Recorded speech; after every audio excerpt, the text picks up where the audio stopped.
Just getting off the bus. And Hey, nigga. yeah. Anyhow, telling you, the bus situation in New York is getting really, really bad. On top of that, you have a lot of these older women, okay? And rest in peace, Kevin Samuel, because man, you were absolutely right, Godfather. The amount of older single black women riding these buses with carts and these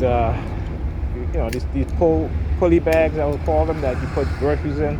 They're not a cart, but they're like a bag with and they all line up in the front. They got carts, big shopping carts, little shopping carts, pulley bags, all blocking people from walking through the bus. And the bus is so crowded and people still trying to get in. They're still trying to get in the bus. Oh, there you go. One of those, what she has right now, what she has right there, walking. We wanted to look at her hand goes up. Hand goes up. Look at that. Look at that. What she's using. I mean, I have one too, but yeah, you see, I've talked about this before, right? Why? Because again, that indoctrinating, that conditioning, that they don't need no man. So that's why they get older by themselves, on the bus with carts, because there's no man to do the work for them. Okay, and like I said, you see it in the communities and where black people live all the time. These older women by themselves, no man, because they don't need a man. They don't know how to get along with a man. They don't know how to work together with a man. They don't know how to listen to men, because they've been sold a bag of horse shit. They've been sold a bag of horse shit, and as they get older, when the reality sets in, it's too late. They're stuck in their ways. They don't want to change, therefore they can't change.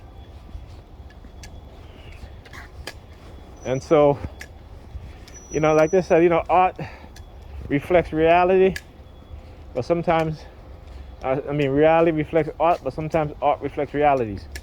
So you look at what's happening in California, particularly San Francisco, where you have mass homelessness. You have it in Los Angeles. You're going to begin to see this here in New York as well. And it's all perpetrated and planned. Okay? It is all perpetrated and planned out. So when they start to see that, they start pulling back on bus services, emergency services, and right? So like I said, it's particularly the MTA right now. They know there's a recession coming, and they're planning for it. That's where you have you're gonna see a mass scale back in buses, and a lot of people get agitated when it's crowded, started arguing, want to fight. It's unbelievable. It's really, I tell you. But yet, because people operate on this automated conditioning, they don't think. They do not think at all.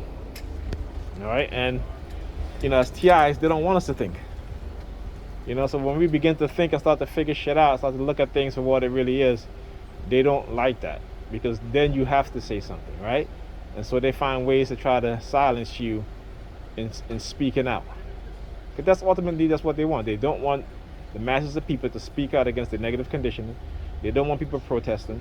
They don't want people standing up for other people. This is the type of society that they want to create. And eventually, like I said, demonizing groups of people, demonizing individuals, so therefore they can do whatever they want to do to them, but the masses of people not saying anything. You got to understand this, okay? And this is not a Nazi philosophy. This is originally an American philosophy, particularly when it comes to black people. All right.